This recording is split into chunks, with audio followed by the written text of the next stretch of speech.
We are living in the information age. That's what it's called, the information age. And do you got a website? When's the last time you updated it? Do you even know how to make a website? Do you even know what's it for? Well, fuck it. Whoever needs a website anyway, right? Today, in this episode, we're all talking about what's going on with that website kind of thing. What can we do with it? Is it useful? And should you get one, and how?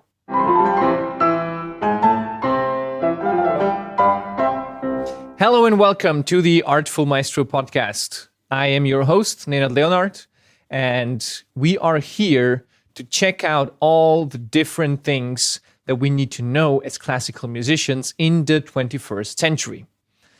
I embarked on this journey something like 6 years ago, where I started going into videography. I wanted to film myself, to put myself out onto YouTube, because I went like, you know what's going to be the future?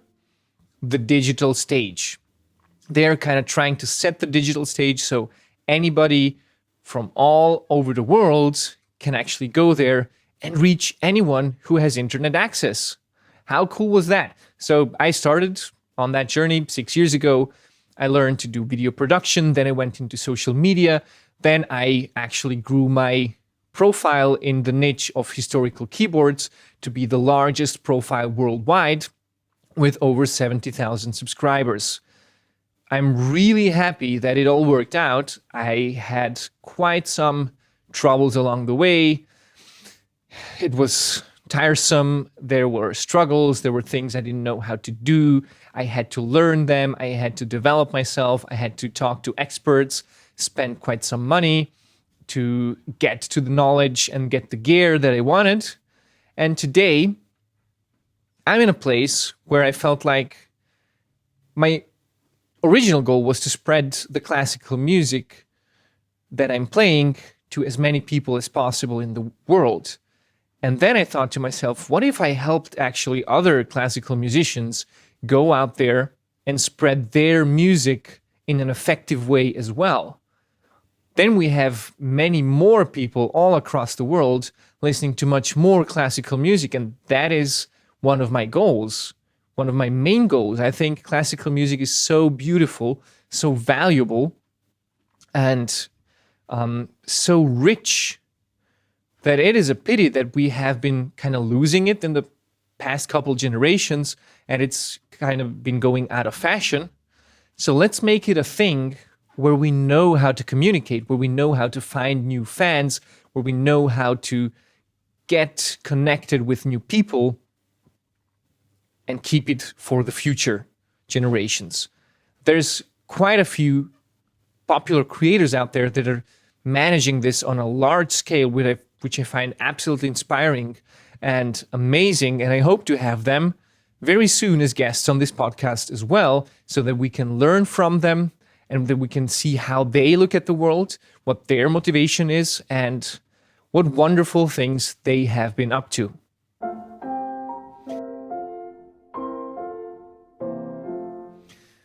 For today, we have picked one theme that's going to be who needs a website anyway, right? And before we dive into the website business kind of things, like what do you need it for, why would you have one, and so on, let me tell you about another website, which is the main sponsor of our podcast here. It's the Artful Shop. It's a place where you can, all across the world, order a gift for musicians.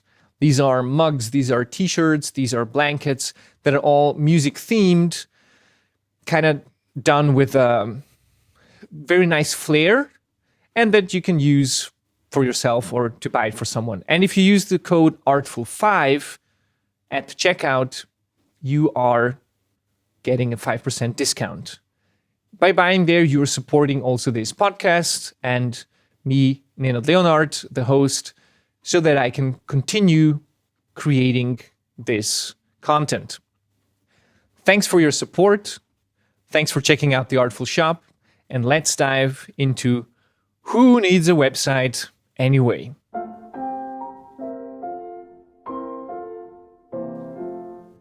I'm posing this question because there's one thing that I was kind of have had happen, and it wasn't really intended. Oftentimes I've heard when I was in studies, when I was trying to set up my career, when I was in the early days, everybody was like, you need a website, you need to do like online presence. People have to know that you're there. People have to see like pictures. People have to do like this or that or whatever. And I remember putting in so much work into this website. I blocked off weeks, and then I tweaked everything. I did everything myself, even the photo shooting. We did like a professional thing with all the lights and cameras. And I had a friend come over, and we were shooting for a whole day almost. Then editing all that, trying to put it together with all the text, with all the things that I thought is going to be nice to have on the web. And then I kind of had it, and I sent it out to the people that I knew. And then I started looking at how many people actually visited it, and it was just a handful. It was really, really like nobody cared. I put in all this work to create a website, and nobody cared. I couldn't believe it. This was like, seriously? Everybody was telling me, you need a website, you need this, you need that.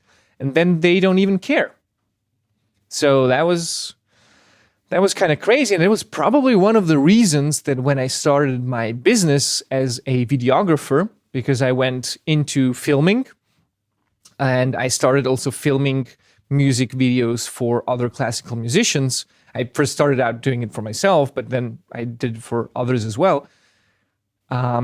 I never really ended up creating a website for it. Like even today, I don't have an actual website, which is crazy if you think about it. I even put I bought a nice URL. I even put it on shirts that I own. Like that's like my, not merchandise, but when I go recording, I have like my logo on it and everything. So it's kind of a little bit of advertisement. So people know about my brand, they know about my company and so on. And I've never actually built this website. And up until today, I've had a lot of work still come along my way. Sometimes so much work that I couldn't accept all the recordings that were offered for me to do. Now, this is a very interesting observation for me to make, because I did not have an online presence in the traditional sense, like having a website where everything is presented in a very nice fashion and manner. And still, I was continuously getting new customers and people who wanted to work with me. So I said, what's going on there? And I wanted to really analyze how it actually is possible that you don't have a website, but you still get jobs and engagement. And by having a website as a musician, I had very minimal engagement, people going on there and nobody actually caring what's on there, right? So what's going on there? Apparently, websites are pretty outdated. In terms of, we had like the Googling and all the looking for information on the internet about people. This was a large thing, I would say, before social media.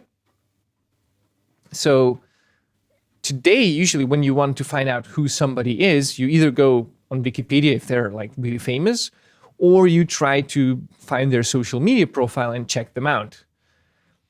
Apparently, not many people go and look for their website, because even when they find the website and they go onto the website, it's made in such a impersonal way. It's super branded. It's very artificial that in most cases, you don't even care. In most cases, you don't actually get who this person is. You don't connect to them, which I found to be very, very interesting. So the connection is actually happening much more through a lot of different pieces of information, let's say on social media, and especially for musicians on YouTube. Like going and listening to the recordings that you've made and where these recordings are, what kind of quality they are, and so on. So while websites are, I'm guessing, still a part of having a professional career, and don't get me wrong, like if you want to be professional in what you do need a website where you can display your pictures, where you can display your bio, whatever serious kind of organizer wants to get to work with you, they are probably going to go check out your website. The interesting thing, though, is that you can probably make yourself so valuable and so unique in the thing that you do that you don't even know, you don't even have to have a website. You can be so unique in what you do that you do not need a website. And that's pretty cool. That's understanding that when people really like what you do and they notice it outside of Googling you, like even if they're, let's say, at a concert or even if they meet you through a networking event and so on, actually, the meaningful relationships and the meaningful marketing steps that are happening, especially in the classical music field, they are not really happening online, and they're for sure not happening on your website. And that is a thing really important to consider. Let's look at this other side. Okay, maybe you have a website that's functional. What would happen if you don't have a website, or if you have one that's pretty bad? I think that's the worst that you can do. Having a website that's like really, really bad, don't do that. Because if people Google you and they see that's what's out there, they're going to associate bad quality with you. So you'd rather turn off your website or like put a screen where it says it's still in development than actually having bad publicity online. You don't want to have that because that's going to diminish everything in case people are Googling. But if you don't have a website, you can still be very relevant by staying on YouTube, or by being on social media, or by even having like a personal network that you take care of, like with writing emails, writing messages, keeping it alive for a very long time, seeing these people in person, connecting with them. And this is something that you really want to consider. Marketing is not happening at a superficial level. Having a website is this superficial level. Marketing is not happening there. People are not going to go to your website and be like, I need to have this person. They're probably either gonna listen to a recording of yours or see a video of yours on YouTube or meet you at a networking event or like, I don't know, at dinner, at a concert, at whatever, have heard you in a concert or met through a friend or whatever. And this is how you are going to get new jobs, new gigs, new opportunities in your life. The website is really not a main thing. So to answer the question, who needs a website anyway? Would be kind of everybody, but really no one. Interestingly enough, the internet kind of things have shifted so much, at least for me and all the creators that I know, that very, very little things are moving through their website. Obviously, you can use a website to do all different kinds of things, to display your concert calendar, to create a customer relationship management tools, build them into it, to have different sign-up forms for your newsletter or for your merchandise or for people ordering like your CD albums. Who does that, right? You can even kind of do a mixed thing. Maybe like create a Patreon profile where it's kind of like your website, but it's also kind of like a community. There's a ton of different possibilities out there. And depending on who your clients are, it's good to just continue the way that you have been doing, or maybe you want to work a little bit more on your website.